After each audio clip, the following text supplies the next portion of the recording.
Pois moi boas tardes, vamos a dar inicio á sesión extraordinaria do Pleno da Corporación. Sin antes, olvidarme de dar os parabéns a dous concelleiros desta corporación, porque, teñen a súa proclamación xa como diputados electos da Diputación Provincial, tomarán, mañá prometerán ou xurarán o seu cargo e, por lo tanto, eu creo que estamos de enhoraboa o feito que dos membros desta corporación pasen a ser tamén diputados provinciales e esperamos que, efectivamente, o traballo que desenvolva tanto o primeiro teniente de alcalde, Bernardo Varela, como a futura tamén diputada provincial Luz do Porto, sirva para que esos asuntos que están en asenda desde o 2016, algún deles, na Diputación Provincial e que teñen que ver co Concellería podan desbloquearse e que, por lo tanto, podan chegar a bo porto. Así que eu espero e confío que, efectivamente, farán estes dous concelleiros un traballo que faga posible que eso sexa realidad. Así que xa quero dar os parabéns e agradecer de antemán o traballo que estou segura que se fará na Diputación Provincial. E, sin máis, entonces, damos inicio xa aos puntos que temos nesta sesión extraordinaria do Pleno. O primeiro é a aprobación, se procede, do borrador de acta da sesión de constitución da Corporación celebrado o día 15 de xuño de 2019 por parte do Partido Popular, por parte do Partido Socialista. Queda aprobado, entonces, por unanimidade a acta correspondiente á sesión extraordinaria do 15 de xuño. No segundo punto da orden do día é dar coñecemento das resolucións da alcaldía en materia de nomeamentos de tenentes de alcalde, membros da Xunta de Goberno e as delegacións efectuadas por esta alcaldía. En ese sentido, decir que o nomeamento de tenentes de alcalde se falla como primeiro tenente de alcalde a don Bernardo Varela López, como figura na proposta que se enviou. Na segunda teniente de alcalde a dona Elena Suárez Estévez, no terceiro teniente de alcalde a don Iago Santás López. No que ten que ver coas delegacións efectuadas por esta alcaldía, Bernardo Varela López asumirá a área de Medio Ambiente e Servicios, no que van incorporados parques e xardíns, reserva da biosfera, o programa RE, a limpieza viaria, servicio de augas, entre outros. No que ten que ver cas competencias, ca delegación de competencias para dona María Elena Suárez Estévez, son aquelas que teñen que ver cos servicios municipais de infraestructuras deportivas, alumeado público e transportes.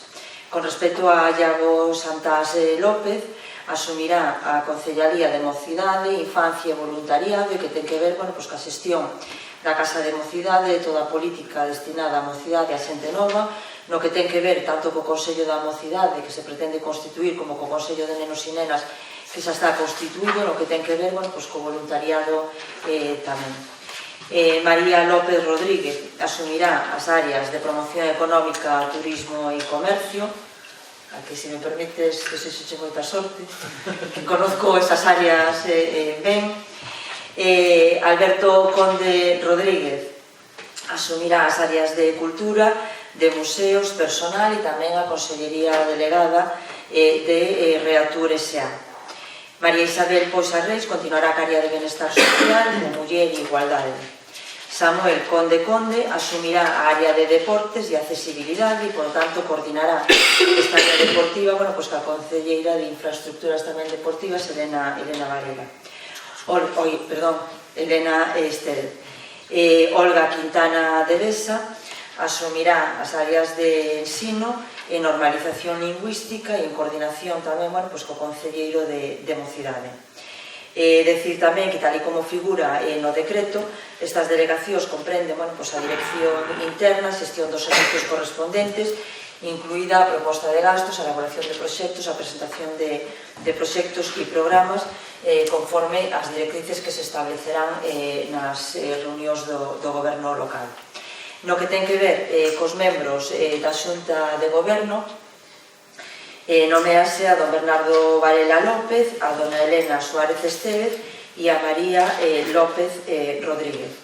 E establecese a sesión constitutiva desta Xunta Local de Goberno o día 1 de xullo, o sea, o luns, o vindeiro luns, ás 13 horas, e se celebrará unha sesión e o mes, a diferencia do que tiñamos habitualmente, que eran 2 sesións ao mes, pasaríamos a celebrar unha sesión ao mes e seguiríase mantendo, bueno, o día de martes, en este caso, o segundo martes de cada mes, excepto no mes de agosto, que non habería, a non ser que haxa algún asunto que requerira a convocatoria de alguna xunta extraordinaria, que non se celebraría estas xuntas locales ordinarias. Como no caso dos plenos, se é festivo, como aparte xa no decreto, pasaría ao día hábil seguinte. Este punto era únicamente de dar conta, por tanto pasamos xa ao número 3, constitución dos grupos políticos. Por parte dos grupos pasouse xa a documentación, as asignaturas, a noción de tal, e por tanto quedan constituídos o grupo do Bloque Nacionalista Galego, o grupo do Partido Popular e o grupo do Partido Socialista.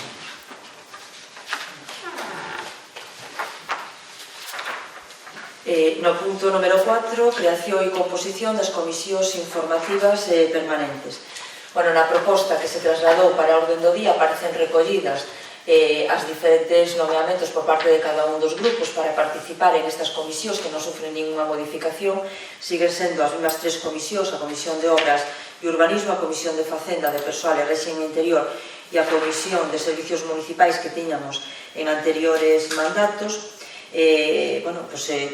Tamén aclarando que a Comisión de Facenda, de Persoal e de Réxime Interior actuará igualmente como Comisión Especial de Contas e, por tanto, sin ninguna modificación con respecto a propostas de comisións que tiñamos ata o momento. Non dou xa a relación dos titulares de cada unha das comisións, porque eu creo que coñecida porque se recolleu a proposta que cada un dos grupos deixou en secretaría. Entendo, polo tanto, que hai unanimidade no que ten que ver ca aprobación da composición das mesas. Queda aprobado por unanimidade, entonces, a creación e a composición das comisións informativas permanentes. No punto número 5, periodicidade das sesións ordinarias do Goberno, a nosa proposta é manter a periodicidade tal e como estaba hasta ahora. Eso significa que os plenos ordinarios se celebraran o último venres de cada mes, que pasara o día seguinte hábil no caso de que coincidira con alguna festividade, con fin de semana ou con festividade ese final de mes, e que non se celebrara a pleno ordinario en agosto e no mes de decembro, exactamente igual que tiñamos hasta ahora. Alguna cuestión con respecto a este punto? Queda aprobado por unanimidade, entonces. Aprobado por unanimidade a periodicidade das sesións. No punto número 6, nomeamento de representantes da corporación en órganos colexiados que sexan competencia do Pleno. A proposta da alcaldía figura como detallo a continuación. No que ten que ver cos consellos escolares, Olga Quintana de Besa sería titular e Iago Santás López actuaría no caso de que por cualquier motivo ela non pudera personarse nos consellos escolares, ou para alternar entre o Consello Escolar de Educación Infantil e Primaria e o Consello do propio IES. No que ten que ver co Consello de Administración da empresa Reatur S.A., os representantes do Pleno da Corporación, según figura nesta proposta, serían Alberto Conde Rodríguez, María López Rodríguez e Cristina Cid Fernández. No que ten que ver co Consello de Administración da empresa Medioambiental Alaricana S.L., Bernardo Varela López, inda que esperamos que sexamos, en este mandato e no que queda de ano, liquidar xa definitivamente a empresa e que, por lo tanto, se quede xa sin efecto. Estamos cos últimos trámites xa e que, por lo tanto, mentre se quedan estos últimos trámites, que siga continuando Bernardo Varela, pero que despois, como decía, estamos xa finalizando a liquidación desta empresa. No que ten que ver co Consello de Administración da empresa Tanatorio de Allariz S.A., no que o Concello é minoritario, os representantes, según esta proposta, serían Alberto Conde Rodríguez e María Elena Suárez Esteve. Alguna cuestión con respecto? Unha dúbida, alcaldesa, que tipo de relación xurídica ten o Concello con esta sociedade anónima, o tanatorio? Nós temos o 48%, se non recordo mal ahora, sin embargo, o 48% do accionarado. Nos fixéramos unha aportación aí no que tiña que ver cos terreos, que tiña que ver, cando foi a construcción. O o capital para a construción, a aportar a empresa, e, por tanto, nos aí somos minoritarios. Temos as accións que nos corresponden, pero con capital minoritario. Entendo, entonces, que queda aprobado por unanimidade, queda aprobado por unanimidade, o punto número 6. No que ten que ver co punto número 7, determinación dos cargos con adicación exclusiva, o que se transcribiu nesta proposta foi o que foi aprobado no orzamento municipal para o exercicio 2019 e, por tanto, sin variacións. As únicas variacións que existen aquí son, por un lado, creemos que así queda ca redacción máis claro, efectivamente, a separación no que ten que ver ca retribución e no que ten que ver ca seguridade social, que na proposta tal e como se facía en un pleno anterior iba todo integrado, por tanto, ahora parece perfectamente detallado para que non haxa ninguna confusión ao respecto e que, por tanto, serían os cargos con adicación exclusiva María Cristina Cid Fernández, cunha retribución bruta anual de 41.737,22 euros, don Bernardo Varela López, tamén primeiro teniente de alcalde e concelleiro de Medio Ambiente e Servicios, cunha adicación exclusiva tamén por importe de 26.383,98 euros. Estou sempre falando, como dice na proposta, de salarios brutos. No caso de Elena Suárez Estévez, segunda teniente de alcalde, concelleira de Servicios Municipais, unha dedicación parcial do 70%, con un importe bruto anual de 18.468,80 euros, e no que ten que ver con Alberto Conde Rodríguez, que aí seguramente toda a corporación pude observar que había un error no que aparecía como nomeado tamén como terceiro tenente de alcalde. Efectivamente, un error, sí que están ben as delegacións, que ten que ver como concelleiro de Cultura, Museos e Persoal, unha dedicación parcial do 30%, con unha retribución bruta anual de 7.915,18 euros. E, por tanto, sen ningún cambio con respecto ao que estaba aprobado nos orzamentos que se aprobaron para o exercicio de 2019. Por tanto, tamén, como aparece no cuadro, con un montante total de 125.525,16 euros. Decir tamén, igual que fixemos en aquel momento, que as dedicacións exclusivas en este Concello justifícanse por a execución, por a xestión, por a administración de todos e de cada un dos servicios do Concello, excepto no que ten que ver co servicio de augas, que está con unha contratación a unha empresa, unha adjudicación a unha empresa, Espina e Delfín. No resto, toda a xestión se realiza directamente por a administración e, por tanto, consideramos e seguimos considerando que debe ser directamente os membros do grupo de gobernos que lideren, os que xestionen directamente esas áreas, sino a través da contratación de mandos intermedios que puderan facer ese traballo, por tanto, que fagan directamente. Iso que justifica que, efectivamente, ainda que xa se aprobou no orzamento 2019, que agora que, efectivamente, hai que volver a traer aquí a proposta para a determinación dos cargos con adicación exclusiva, continuemos con a mesma proposta que foi aprobada para o exercicio 2019. Esta é a nosa proposta, intervencións ahora, o Grupo Popular.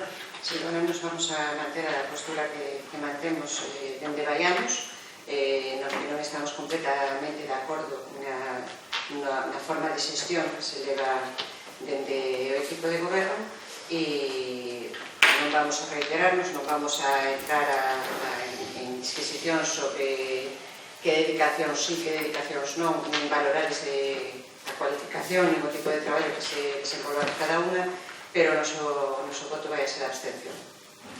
Por parte do Grupo Socialista? Sí, clarexar a seguinte cuestión. O artigo 18 do Real Decreto Lei 24/2018 do 21 de decembro, por o que se aproban medidas urxentes en materia de retribucións no ámbito do sector público, establece que o límite máximo que poden percibir os membros das entidades locais son un tramo poboacional de 5.001 a 10.000 de 47.759,30. Como encaixa este límite coas percepcións de 55.322,76 da dedicación exclusiva da alcaldesa?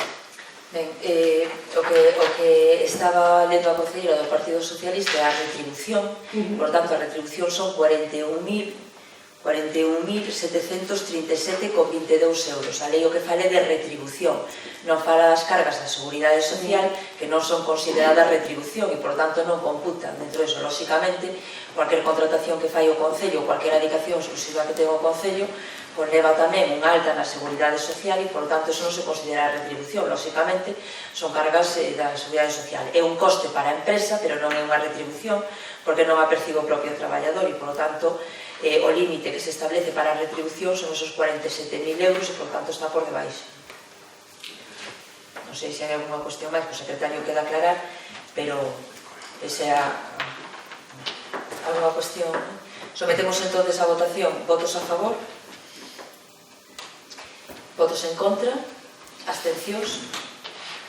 Aprobase entonces con 9 votos a favor do Grupo Municipal do Bloque Nacionalista Galego e 4 abstencións tanto do Partido Socialista como do Partido Popular. Punto número 8.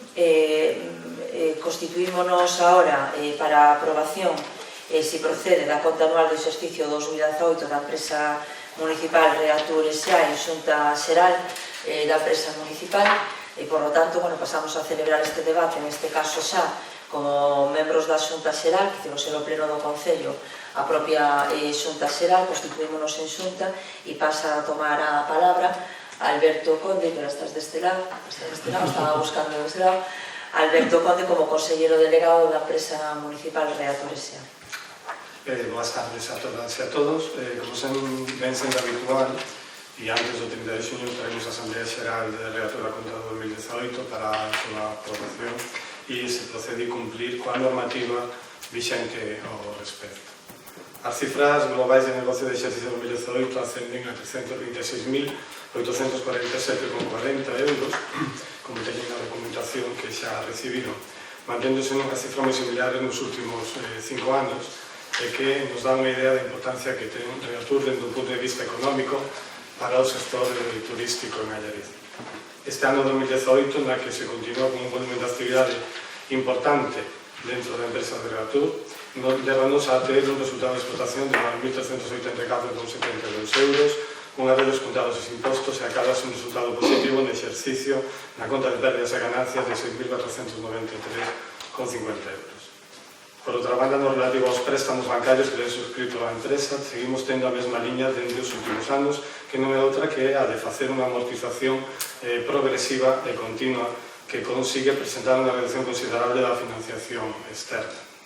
Con respecto a isto, cabe subliñar que durante este exercicio liquidouse o préstamo existente coa entidade de Banco Sabadell, antigo Banco Gallego, que, como ben saben, tiña pendiente por un importe de 12.478,59 euros, despois de ter amortizado durante xa o ano de 2017 unha cantidad tamén importante dito préstamo de 12.896 euros.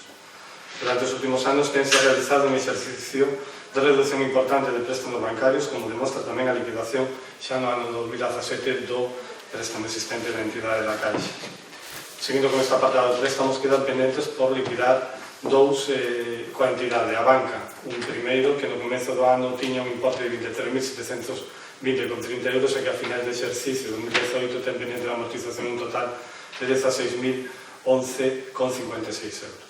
O segundo, que no comezo de exercicio era un importe pendente de amortizar de 35.309,78 euros e que ao final do exercicio queda reducido a 29.459,89. Estes préstamos teñen un horizonte para a súa liquidación, o primeiro para o ano 2020 e o segundo de cara ao ano 2023, o que nos permite afirmar que no que respecta a este ámbito de préstamos o horizonte está bastante despexado nestes momentos.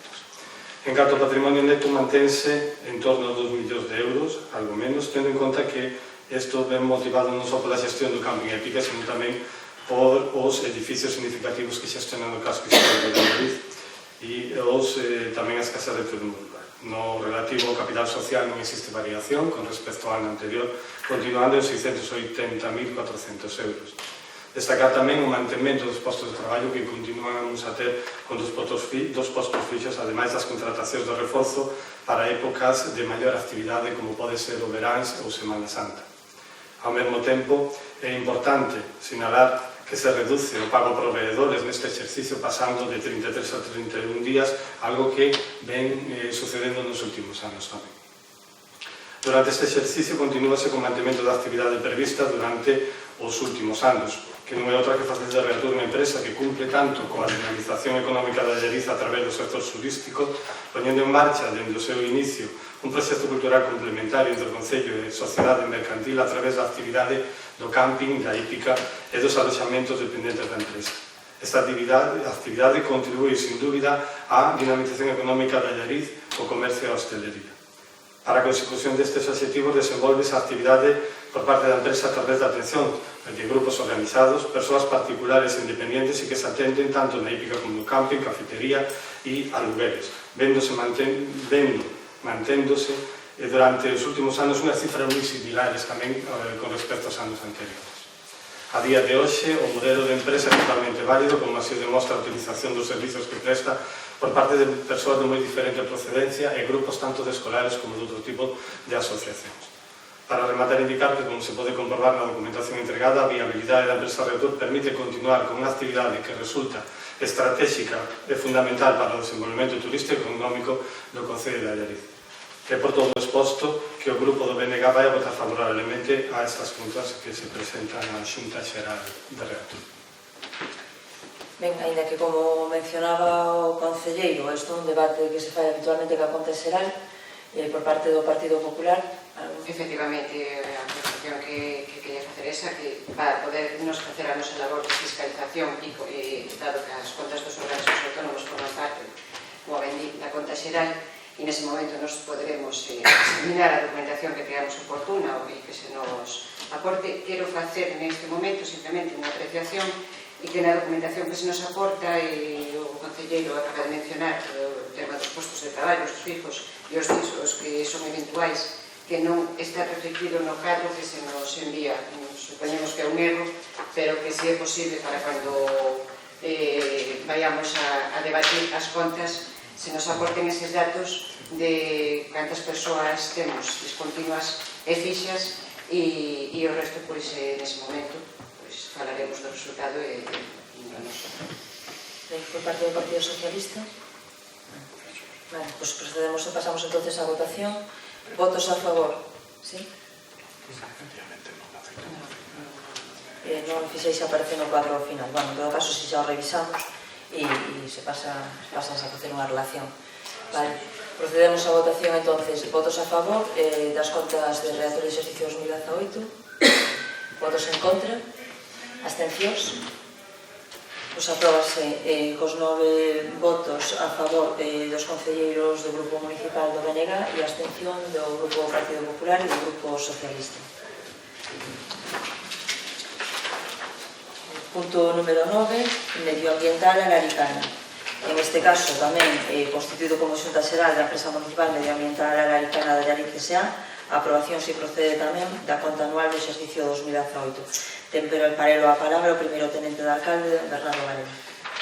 Bueno, eu vou ser moito máis breve, posto que Medioambiental Alaricana sigue sin ter actividade, unha empresa que no momento en que se venderon as cabras que tiñamos no recinto de Queiroás, que a verdade é que sigo pensando que facía unha gran labor, pero tamén afirmo que non era sostible económicamente desde o punto de vista público, pois deixou de ter obxectivos neste momento. Por lo tanto, como indicaba anteriormente a alcaldía, está en proceso de liquidación e agardo que ao longo deste ano, este ano que ven, pois que efectivamente ese sexa o remate de Medialsa como empresa pública, e a partir de aí non tenemos que nada.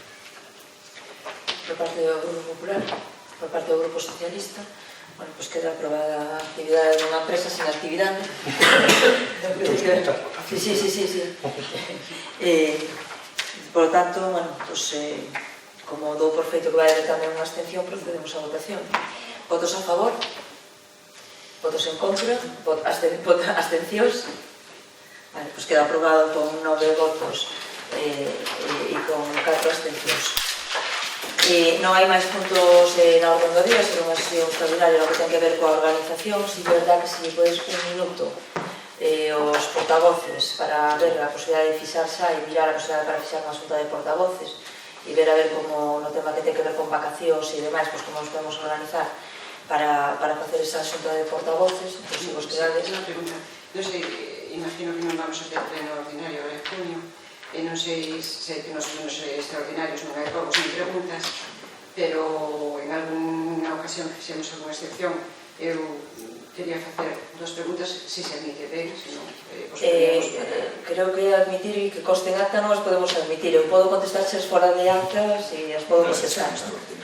Non, vale, pois quedan respostas para pleno ordinario. Ahora mesmo os comentamos tamén que agora... Vale, perfectamente. Bueno, pois se máis asuntos quero dar, levanta esa sesión.